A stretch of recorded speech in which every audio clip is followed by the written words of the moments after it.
to Ozsports FM for a very action-packed show this evening.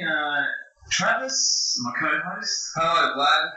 Hello, Travis. Action-packed a couple of weeks, and apologies to our listeners, we weren't on air last week, but we are back, bigger and better than ever. We are. I think we were caught up early slightly. We just needed some time off to recompose ourselves. There was plenty going on, and has been plenty going on for a long period of time. That's right, and as over the weekend just occurred, we are the World Cup champions, Travis. So Australia got the job done. They did, yeah. They peaked at the right time. Put in a great performance in front of a really big crowd. 93,000 there at the MCG. It was a great culmination, a great conclusion to the tournament. Straight played really well. Yeah, and New Zealand obviously a worthy opponents.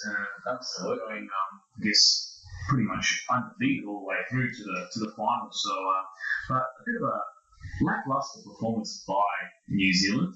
You think? Yeah, absolutely. I don't know whether the occasion got to them, the fact that they had to travel to Australia. They played all their games for the tournament in the lead up over in New Zealand. I guess we may never know what the reason was. Maybe it was the packed MCG, it was the cauldron, Could have been a number of things. But yeah, it looked like they were just a little bit overawed by the occasion, and Australia just on side brought their A game and absolutely demolished it, really. They did demolish it, and the A game was all down to the bowlers.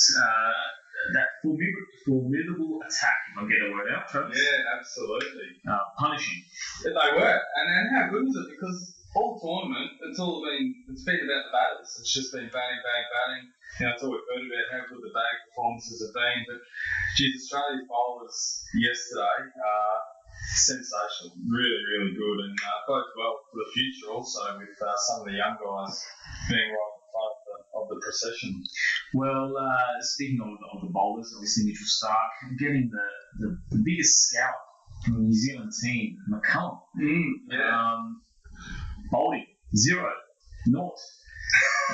Nothing. What a start, really. I mean, you couldn't imagine anything better, I don't think, if you were Australia. New Zealand decided to bat first, want to go out, really stamp their authority on the game. McCullum, the captain, obviously intent on coming out, being aggressive, really getting on the front foot. Instinct, Mitchell Starc and Bushka, wicket, done. On the back foot. Konski's McCullum, and there goes the hopes and dreams of the New Zealand cricket team. I reckon you could almost sense the air sucked out of the New Zealand dressing room at that point. Absolutely, just a great delivery from Mitchell Starc and a great first over in a World Cup final. Look, and speaking of Mitchell Starc, he pretty much finished this World Cup with 22 wickets at an economy rate of 3.5. So amazing performance by him, and God, it's going to be great watching him. Well, it was. How good a performance, considering much maligned at the start of the summer. Shane Warne came out, was pretty scathing in some of the comments about him. He didn't have a great summer initially, but geez, he's just bounced back with a vengeance, and absolutely fantastic this World Cup, no doubt about that. Yeah, and also let's not forget James Faulkner collecting 3 wickets yesterday, and another great performance. It was, and pretty good considering he was again injured at the start of the tournament, so there were doubts as to whether he would actually make it back and at what point he would make it back, and would he have the fitness and the base and all that behind him. But put in a great performance yesterday, James Faulkner as well. Really changed the game in the middle of New Zealand's innings there. Yeah. No, I reckon we've got a grab from James Faulkner and also Mitchell Starc, so check it out. Oh yeah, look, I think what you said then was spot on. I think both captains obviously want to bat first in the final and set a decent chase. I thought at times New Zealand looked like they were going to get away from us. I thought Ross Taylor and Grant Elliott had an exceptional partnership, considering what happened at the start to pull things back for them. But look, at the end of the day, to bowl them out for 183 was fantastic. And look, I thought with the pressure obviously of a final, our batters batted exceptionally well and backed us up, and no surprise that Michael got 50 and Smithy got 50 to get us home this evening. I think we spoke about through the World Cup that we really hadn't played that perfect game with battle ball really all round, I guess. So to see us all play the way we did, but we used all 15 guys through the tournament. Everyone played their part. So along with the 15 guys, the support staff have been amazing. But yeah, I think every game this summer leading up to the World Cup and then through the World Cup's led to this, and it's something we can take forward now. Yeah, some great players there from Mitchell Stark and James Faulkner, and Travis. Obviously, Faulkner was brilliant yesterday as well, and taking down two key scalps, two key batsmen. Yeah, in that power play, absolutely getting Taylor and then Elliott out. A couple of key wickets. Elliott top scored obviously for New Zealand. We know Ross Taylor can be pretty devastating when he gets his eye in, and he does some good work. Typically the back end of the innings, so really key wickets from James Faulkner. Yeah, I mean Elliott 83 runs and Taylor on 40, so New Zealand when they get back into the match, really those are the two guys I think that were left to do it, and in the end Faulkner got him out, and he's known for his batting, but he's that's right. Yeah, more accustomed probably to seeing James Faulkner at the tail end of a batting innings bring it home, but showed his wares as an all-rounder. Yesterday did the job. And Stark, obviously, his performance was brilliant. Taking over now from Mitchell Johnson? I think so. It's been a long time coming. I think we've been waiting and searching and wondering who that replacement strike bowler is going to be. I think Mitchell Stark yesterday certainly grabbed his opportunity. And look, probably not so much yesterday, but the whole tournament he's been really, really consistent. Johnson obviously coming on now at first change, and Mitchell Stark, a great performance. We just hope we can get that consistently from him, because it's been something we've lacked from the guys who have had their opportunities. Mitchell Stark, though, seems like he's ready to assume that mantle. Yeah, no, it's going to be interesting times in the cricket world for Australia in the next few years, leading up to the next World Cup in England in 2019. But obviously, in relation to this victory, I guess we're not going to unbelievable result. But having said that, the lead up to it, Captain Courageous, Mr. Clarkey retiring, no more one days. I know. I mean, the right call, though. You think? Look, I think in the day, he's 34 years of age, so he wants to continue playing cricket for, I guess, the next few years, especially Test cricket. Look, why not? I think he knows his body better than anybody else. He always has some issues with it. Yes, there was question marks over him playing in the tournament. So, look, I think so. I think in the day, does he really need to play one day? Probably not. Steve Smith can take over the captaincy. Well, we would assume would be the next captain, wouldn't he? You would think so, but you may break that news. Because that would be interesting, because George Bailey captained Australia during the first game of this World Cup as a stand-in, obviously, for Clark. Bailey then didn't play another match, so he would probably you would think at the start of the tournament would have been the man to take over the one-day captaincy, but I reckon Smith's performance is just too good to ignore, and he's obviously ready to take that next step. Yeah, so he would be my tip. However, my tips haven't been really successful this tournament. As I think going back a couple of weeks, my prediction didn't come true. I think I predicted it as a Pakistan to win or something like Bangladesh. So look, we were both a little bit off. Yeah, we don't need to talk about that. We don't need to talk about that. But look, it's going to be a great future. But look, Clarkey retiring. Look, I think he's done the right thing. And look, here's a couple of grabs from Michael Clark now. Look, I said yesterday that I thought it was the right time. Now I know it's the right time. I think obviously there's no such thing as fairy tales in sport, but that's probably as close as it gets for me to win it. Not only to win a World Cup, but to win in front of your home fans. No coincidence while we sit here, World Cup winners tonight. I think our bowlers have won us the World Cup. I think our batters have certainly stood up and grabbed their opportunities, but I think our bowling performances in every single game has been exceptional. So some great sound bites there from Captain Courageous Michael Clark. He's quite a good captain, don't you think, Travis? I think we will look back on Michael Clark and certainly put him amongst the great Australian captains. He's obviously a little bit maligned at the moment. There's been a few differing opinions floating around about him, and he's maybe his management style and the way he's sort of conducted himself. But there's no doubt we will look back on him as one of the greats. And look, he leaves the one-day game as captain with a 70% win percentage. So the numbers don't lie, speak for themselves. And the way he obviously set our bowlers, the task and the way he bowled them in that final, obviously shows that his knowledge of the game is just first class. And he was just fantastic yesterday and has been throughout the whole tournament in his leadership. Well, he's taken them to the 5th World Cup title that this country's won, so he's obviously done a great job. He has, and probably unfortunate not to be out there to hit the winning runs. Yeah, look, on a great knock here, but look, end of the day, I think it was a good captain's knock in the one day, if you think. Absolutely. 74 was the figure. Yeah. So but being Mr. Captain Courageous, did he make the tournament's, I guess, all-star team, putting it that way? No. You got the names there? No, he didn't. Unfortunately. Not amongst the team, which, as you would expect, was dominated by New Zealand and Australia, being the teams who obviously made the final. We'll quickly run through the team. Brendan McCullum from New Zealand, the captain. Guptill, also from New Zealand, joins him. Sangakkara from Sri Lanka. Steve Smith from Australia. The South African de Villiers, Glenn Maxwell made it. Corey Anderson from New Zealand. Dan Vettori, Mitchell Stark, Trent Bolt, Morne Morkel, and Brendan Taylor from Zimbabwe was the 12th man. So dominated by Australians and the New Zealanders there, as you would expect, but some great performances, obviously. And it takes a pretty good 6 weeks of cricket to get in that team. 6 weeks, yes, indeed. And do you think that Travis, the tournament was a little bit too long? Yes, I do. You've got games being played during the week.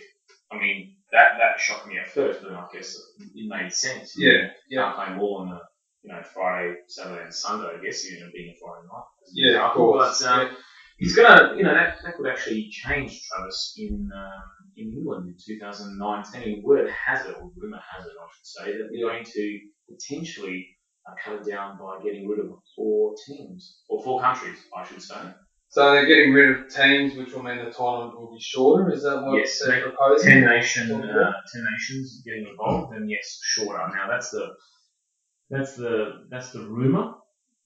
So it's there's no decision made yet, but if that's the case, I'd be a little bit disappointed. Not disappointed from the length of the tournament perspective, because I think it needs to be reduced. But I'd hate to see them reduce the teams, which means you lose those developing countries from the World Cup. I think it's important for the growth and development of the game that those developing countries are playing. So I'd hate to see it reduced in that respect and them not getting the opportunity to play at that level. Well, Sachin Tendulkar, who's one of the all-time cricket greats, geniuses, to be honest, as everyone would agree, even Daz is nodding his head back there. He's actually said that if that happens, it's like a backward step for the game. Absolutely. And then you've got the Ireland captain, William Porterfield, saying he's the most vocal critics of this, saying that I think he's, for it in a way. So it's I don't know. I think that's what I read there. Look, so it's I don't know. It's a bit interesting. Look, I guess we've got a few years obviously to come to that conclusion and decision. But look, I mean, if Sachin Tendulkar says it shouldn't happen, well, probably shouldn't happen, should it? It's a bit of a how do you expect these other countries to develop? Well, how are they going to continue to improve? Well, there's no way. So look, it'll be interesting times ahead. Either way, we are the World Cup champions. World champions. And can't take that away. A great tournament, I think, that Australia hosted. Saw some great games, here in Adelaide Oval. Would be great to see another Australia game here. And obviously, you were at the game, the semi-final. Quarterfinal. Yeah, quarterfinal. Australian. So obviously Australia did a great job, I think. And the attendances, I think, were quite good. Well over 1 million people attending the tournament, so you would imagine the ICC would be pretty happy with that. Great coverage across the pay TV network as well. Not obviously for everyone, but the coverage was there. So look, I think a little bit maybe too long, and maybe it did lose a few supporters along the way, but all in all, I think Australia did a great job, and New Zealand, of course, on co-hosting it. Absolutely, yeah. And how appropriate that the two host teams end up playing in the final. Well, yeah, and what a great rivalry as well. You know, I mean, at the end of the day, they are kind of our brothers and sisters across the land, across the waters, I should say. But you know, I think it's good to have that rivalry, especially in the, like I said, in the grand final. Yeah. Well, hey, we don't get to beat New Zealand too often. We haven't won a Bledisloe Cup in I don't know how long, but to be able to get one back in the World Cup final, I think we'll take that. Yeah, definitely. So, well, that's our wrap up of the World Cup cricket tournament, Travis. Didn't think we'd ever get there, Vlad. It's been a long time coming. It has been a long time coming. Now, obviously, we'll continue with more cricket, and well, let's go straight into that. Yeah. While we're still on the topic of cricket, Redbacks. I should say, Redbacks, strikers, South Australian cricket. A few weeks ago, we had a conversation here on Ozsports FM, and I'm sure our listeners were listening intently, that regarding Darren Berry, who was, let me emphasise that the word was, the coach back then a few weeks ago. Mm-hmm. Now he's not. Not the coach? Not the coach. No. He's gone. See you later. Out the door. Gillespie. Well, we're a step ahead. So we're getting I think we're visionaries. Not only we are visionaries here in the sporting world of Ozsports FM, and yes, he's gone. He's been paid out, and Dizzy Gillespie steps in. What a good one! A great move. A great move. Look, and you obviously don't like to see anyone lose their job or be moved on. But look, South Australian cricket was in a position where we needed a change, and unfortunately in sports, the coach is generally the first one to go, and the one moved on, and they've obviously made the decision. I mean, did he have any idea? That's what I'm not getting to. And before you comment on that, here's a grab from Darren Berry, the former. I'm contracted for next year with the Redbacks and for the Adelaide Strikers, and that is the intention. Interesting sound grab there from a few weeks ago. Travis, thoughts? Well, just highlights to me the inability, it seems, of people within the SACA to communicate with one another. I don't know what's going on. It seems everyone has a different position, a different take, whether on their own roles, on their own security, on their day-to-day duties. Darren Berry obviously under the impression, he was under contract and under the impression that he would continue in his role, whether he was led to believe that by anyone in the SACA or maybe it was a sales pitch for him to continue in the role. I guess we may never know, but it seems that the problems lie a lot deeper than the head coaching position. Well, yeah, definitely, and hence a couple of players leaving, like Tate and Lothar. But obviously, maybe he just assumed, Travis, and you know what they say, you never assume. Yeah, we know about assumptions. Maybe he did that, and you're right, communication is obviously very, very bad, to put it lightly, in what's going on. Yeah, that's generous. Yeah, that's very generous. So, look, they really need to get their act together, otherwise South Australian cricket is just going to go down the good. Well, it's in free fall at the moment. It can't get any worse. Yeah, so, look, things have to change from the top. Now, maybe it's the coaches, maybe there's an issue with the coach, Darren Berry, or there was. Maybe there isn't. Usually, I believe it stems from the top CEO and trickles all the way down. So, but who are overlooking those people? That's the question, Travis. Well, that's exactly right. I guess the board and the CEO, and they probably need to answer a few more questions. Have there been a few gentlemen in those positions been there too long? Well, I don't even think I'd call that a question. That's probably a statement, isn't it? Because it's a bit of a statement. Yeah. Because people would like to get comfortable in certain positions, Travis, and once they get comfortable, they don't really have any plans to move. Very hard to move. Don't want to move. So maybe this money's too good in those positions. I don't know if they're all voluntary or not, but I'm just raising the question there. In all sports, relevant, very relevant. Absolutely. So it'd be good to see actually the local cricket team here in Adelaide get back to its former glory, which was a long time ago. But let's hope the top of the chain changes a little bit. And look, a change is probably warranted, but change can bring about a change in success. We've seen that in other sporting codes here in South Australia and throughout the country. It is possible. With time, we hope that that can happen. Time will definitely tell, and you'll get all the latest news from Ozsports FM from Travis and I here. So we'll go to a little quick break, and we'll be back with an action-packed second half of the show. They say it's wrong to give your daughter an axe for a birthday, but, there's zombies, and I'm a responsible parent. Well, zombies now. A bit earlier it was aliens. She had a plasma gun then. Was totally melting their faces off. I'm really quite proud of her. Proud of myself.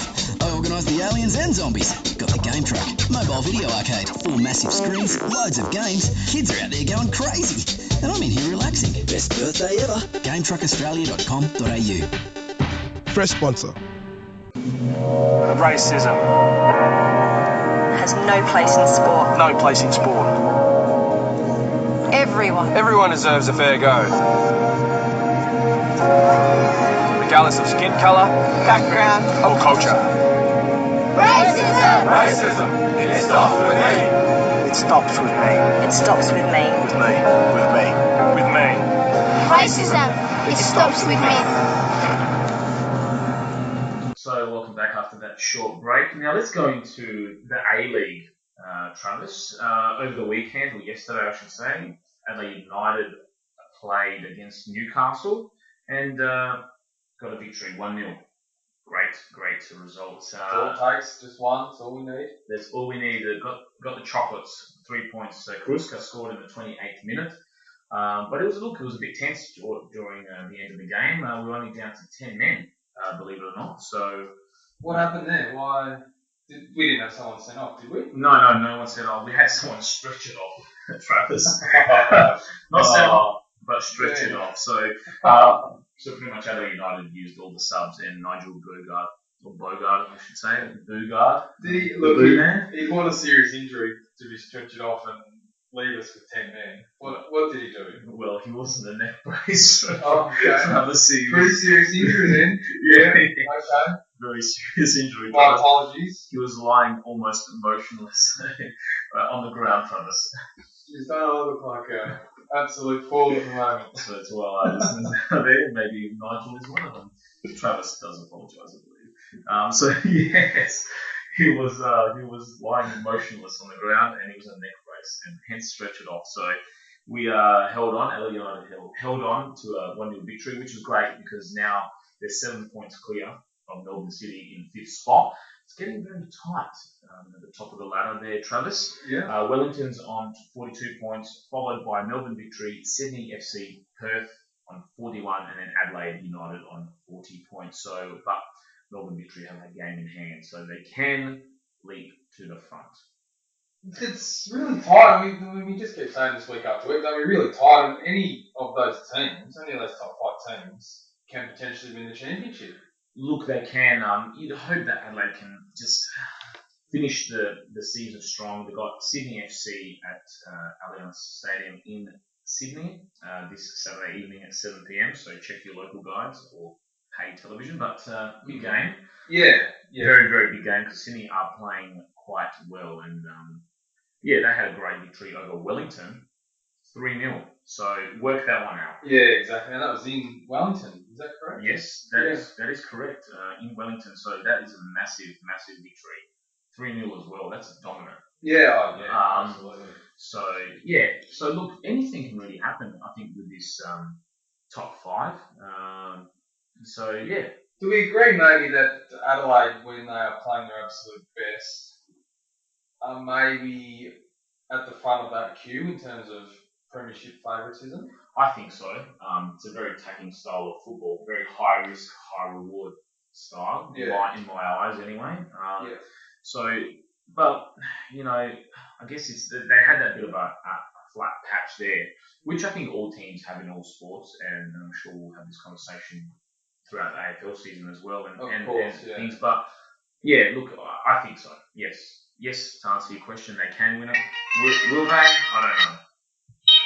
So, got some bit of music, bit of karaoke in the background. Bit of karaoke in the background. I don't know what is doing, but he's obviously not doing a lot there. So thanks for that, Dazza, and the listeners probably enjoyed that. A bit of it sounded like. I reckon they're all humming it now in their heads. They're all humming. Yeah, that's our tune. Well, listeners, that's Ozsports FM. Welcome to musical. So look, LA United are keeping in touch. They're doing great. I think they can do it, and we'll keep obviously informed in the next few weeks. But speaking of obviously football, the world game, Australia beat Germany 2-2. Great result. Yeah, absolutely. A fantastic result. Germany, the World Cup champions. The World Cup champions. Great result in Germany. Fantastic. James Troisi and Mile Jedinak getting on the scoreboard. Fantastic result. It's I think we take a lot out of the game. Germany obviously using it as a bit of a warm-up match and a friendly for their European qualifiers that they're going through at the moment. But in terms of Australian football and where it's placed at the moment, going through a little bit of a resurgence, which is fantastic. Yeah, they had a few players out, Germany, of course, as well as Australia had a couple of key players out. But look, overall, that's a great result. And I watched Germany play in the World Cup, and they were unbelievable. So, great result, and that will bump up the rankings a little bit for Australia. Yeah. I mean, going from Germany, the next match is against Macedonia. In Macedonia, that's tomorrow morning at 5:30 a.m. on the paid TV channels, Foxtel. So, and let's hope Australia. I mean, they should win that game. We've probably in the past had a really good performance like the one against Germany, and then dropped off. Look, you think, Macedonia are ranked 108th in the world, so it's not a great ranking, and they've yet to qualify for the Euro or the World Cup final since declaring independence from the former Yugoslavia. So in '91. A little bit of trivia there. They've been struggling in the current qualifications as well, losing to Belarus 2-1. So Macedonia not going too well. Our fellow kind of brothers there out there. But we'll probably see a few different players playing for the Socceroos during that game. I think so. I think they'll Postecoglou will definitely put in some younger players. I think give them a bit of a chance and to show their skills off to the coach. And look, these are the games that we do. And do you think from a United perspective, we'll see Elrich have a run? I think he's probably a chance to see some action, is he? Well, you'd hope so, I think. It'd be great to see, any other United player. That's obviously training. To have an opportunity. So look, let's keep our fingers crossed. Fingers crossed. But that gives us that's our wrap for the world game of football, or aka soccer for all you football enthusiasts. Yes. But Travis, the time has come. The time has come. This week, the AFL season kicks off. Oh man, I'm holding on. I can't believe it. It's finally here. And there's a lot happened in the AFL off-season world, and there's still a lot to happen even this week. Yeah. So it's not even talking about the games as such. But I don't even know where to begin with the AFL. But let's let's kick off with the games in hand, because at the end of the day, regardless of what happens outside of that, let's start with the games this week. So got to start positively, don't we? Let's start with positive and we'll end negative with the negativity of that. So first match we've got looking at Carlton v Richmond. Yeah, Thursday night kicks it off. Yes, and to our listeners out there, me and Travis are going to put in our tips. So Dazza is going to put that on the website, and we'll see how we go along the season. But yes, Carlton Richmond, your thoughts on that?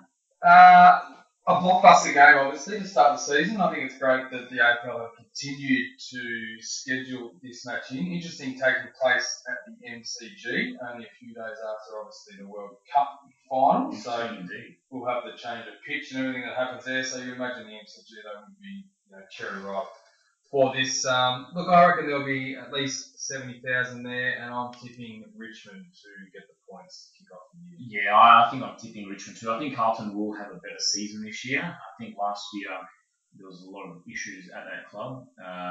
Not players, maybe Nick Malthouse, combination, I think, of everything. They've got the new CEO now, Stephen Trick. Thank God he's left Adelaide Football Club, being a member, so she left many years ago, but we'll leave that for another episode of Ozsports FM. But yes, Richmond will win, I think.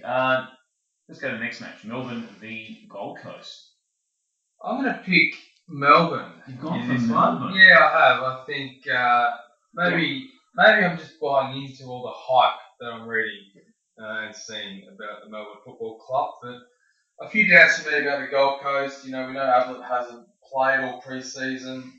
A new coach, so that probably brings with it a new game style. I think from a Melbourne perspective, Gold Coast are there for them to nick this game, and I think they will. Look, I think Gold Coast will win quite comfortably. But that's my tip. Sydney versus Essendon. Interesting match because I don't know who's actually going to play. We're going to get to that surely, listeners. We don't know who's going to play for Essendon. Maybe me and Travis might get a call up from. I don't even know who's their coach at the moment. James Third, Bob Thompson. Is it a coach? Who knows? But Sydney versus Essendon. Look, Sydney by 1,000 goals, I think. Seriously, I think Essendon should not even bother rocking up. To be honest. Yeah, look, and I think Sydney comfortably. I'm not quite sure they'll win by 1,000 goals, but I think it will be fairly comfortable. As we said, I mean, who knows for Essendon? Who knows what to expect? And we'll touch upon that very shortly. Brisbane versus Collingwood.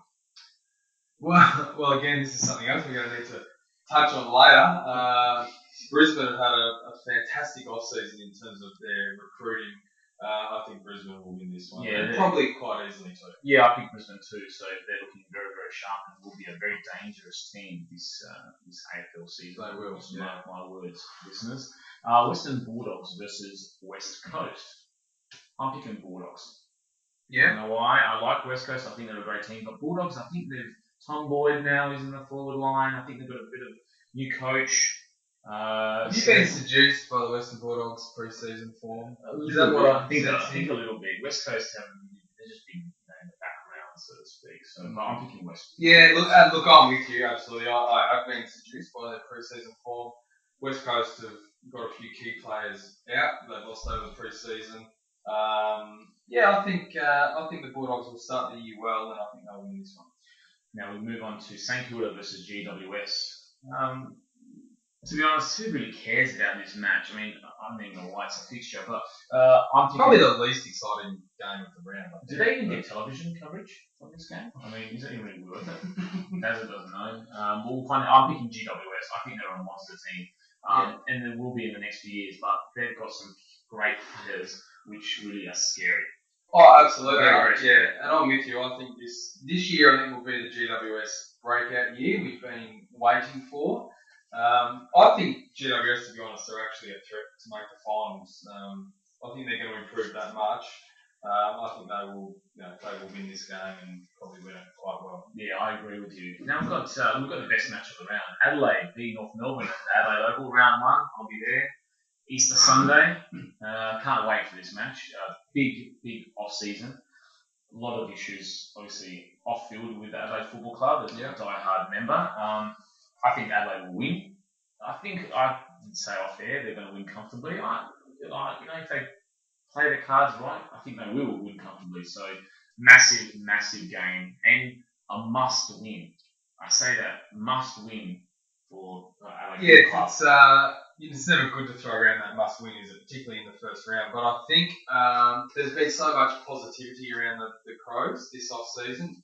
New coach, changes to the board. The combination of things that are happening at Adelaide Oval. The Crows, they do need to win this game. They need to come out very strong. They do. And I think they're expected to after a massive victory against Port Adelaide, even though minus a few players in the Port Adelaide squad, key players, but massive win there.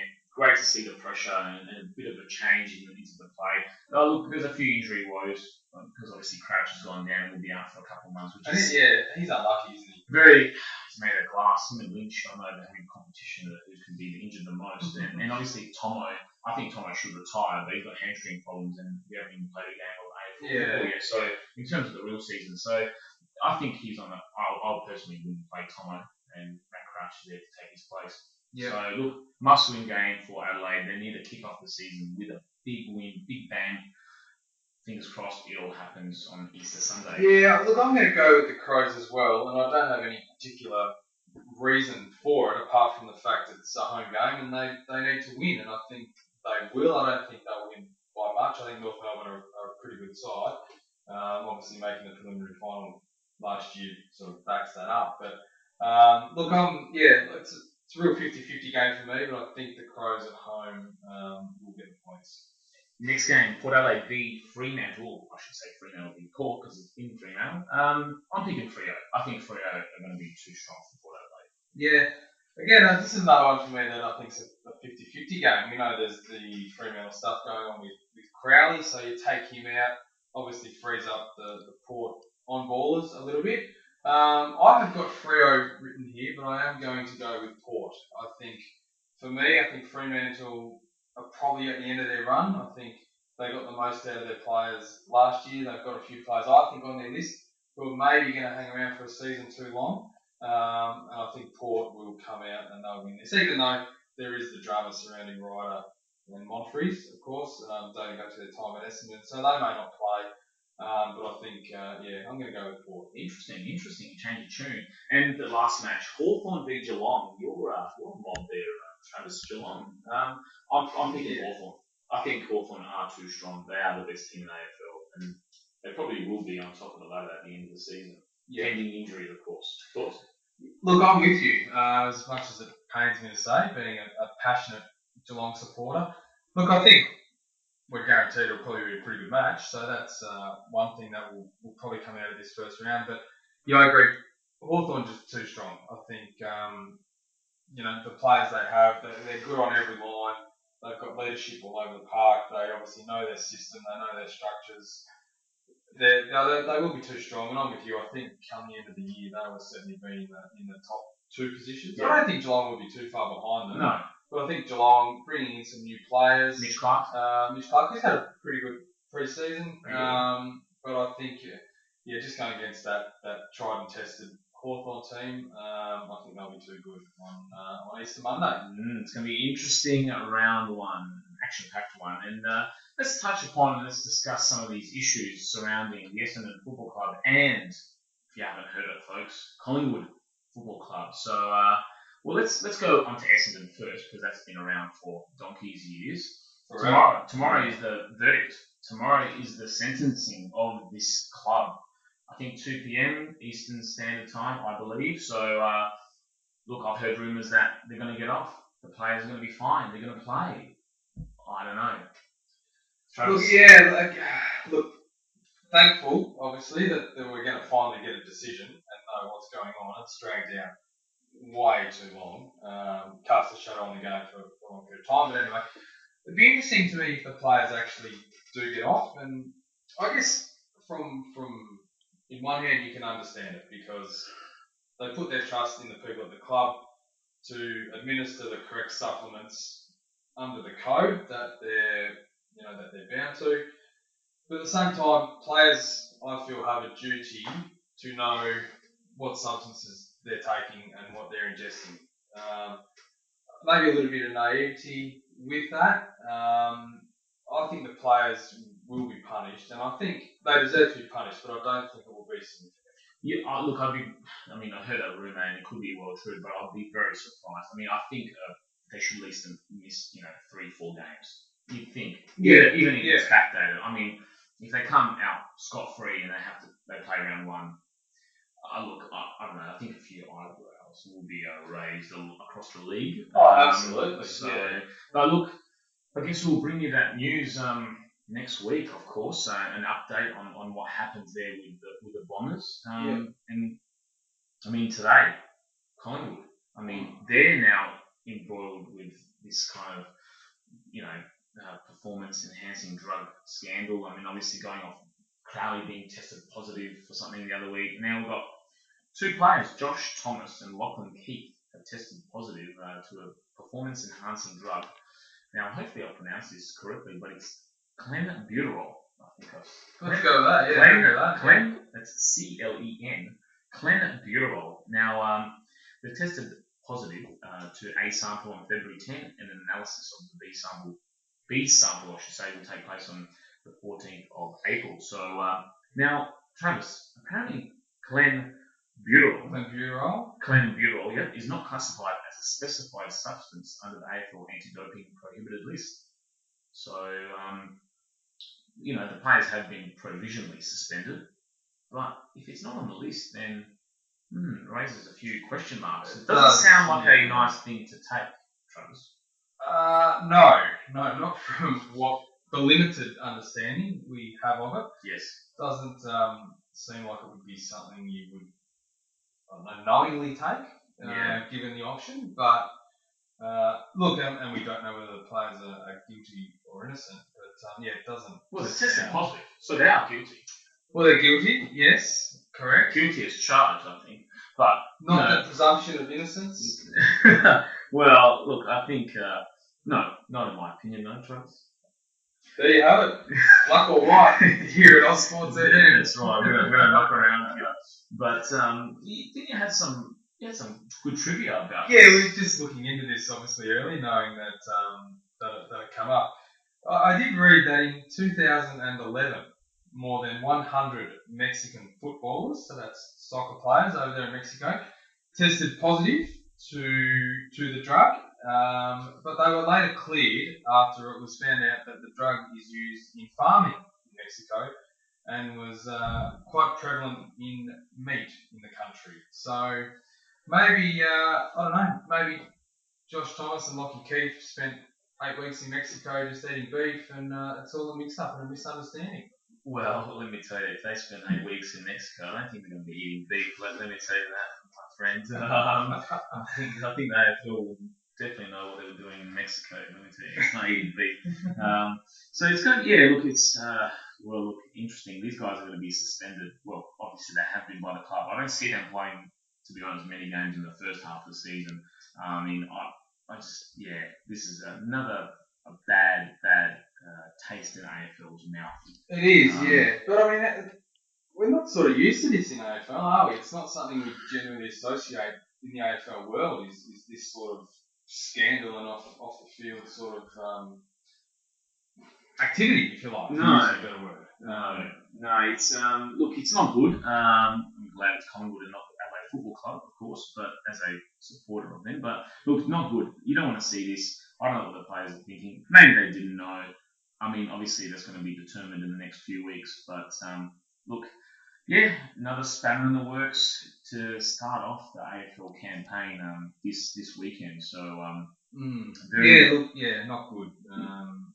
Not good. Round one probably when it can't come quick enough for the AFL. Well, that's right. Underway, let's get people talking about the stuff that matters, and that's the stuff on the field. Yes, no, look, definitely. Look, and it's been an epic show for us, obviously tonight. But we always like to end on a highlight and a low light. So that's what we'll do now, just to wrap it up. And hopefully the listeners are still listening out there, and hopefully you haven't fallen asleep to our silky voices. But look, I'm gonna start off with a highlight. I know Travis you like to, but my highlight obviously will be and is Australia winning the World Cup. I think, a really good highlight. Yeah, I think definitely that's the highlight of the week. Massive victory, and definitely deserving of that as well. Absolutely. And obviously that's your highlight, I'm assuming? Yeah, it is my highlight. It's around that. Mine was Steve Smith and his performance, and probably elevation, if you like, to put himself at the top of the line to be Australia's next one day and ultimately Test captain. His performances over the last fortnight of that tournament, fantastic, and just continued through in summer. So Steve Smith was my highlight. Now, I don't know if you have a low light, but I'll jump to that in a second, so I may give you some time. But I'm going to be self-indulgent again with the low light. Now, a few weeks ago, Travis, I mentioned to all the listeners out there, that I actually made it in the NBA fantasy playoffs. I do recall hearing this, yes, and us talking about This was a great feat by me. The great manager came from 0-6 and scraping in with 6 victories and 12 losses into the NBA Fantasy Finals, Travis. Yes. I made it all the way to the grand final, Travis. I defeated a couple opponents, defeated quite well, I think. So we've come home with a wet sail. We've come home with a wet sail. I say we, because I'm on this. Well, yeah, I'm on this bandwagon. That's right. But unfortunately, Travis, today I couldn't get over the line in the grand final. Lost to a very, very worthy opponent. And Val, if you're listening, this one's for you. So congratulations, buddy. Well done today in defeating me in the grand final. That's disappointing, bud. I'm shattered that you have lost the grand final. Would have been great if we won it, but you've lost. Look, and, yeah, that's right. I think we've lost, Travis. I don't like you emphasising the word I there, but look, yes, that's my low light of the week. A little bit. I think I was happy to be in the grand final. So, and look, a good achievement here at Ozsports FM. We do congratulate you on making the grand final. That's right. Not an easy feat. Not an easy thing, considering maybe I should be doing it in real life and actually going out there and playing social basketball in the grand final. But I'm letting my fingers do the talking for me, and onwards and upwards to next NBA fantasy. Well, you set now the precedent and the standard we expect. So we look forward to hearing about the success next season. That's right. I should maybe help out the 36ers. Play a manager in NBA fantasy. I'm sure it's very similar to doing that in the real world. It's got to be as close as you can get. I mean, what more experience do you need? Well, that's right, Travis. But yes, Travis, your low light of the week. We just talked about it. The drug scandals that just taking over the AFL world at the moment. That's my low light. Drugs in sport generally, a low light. I think from a fan perspective. We trust that the guys are going out there, getting by on their natural ability, getting the most out of their natural ability.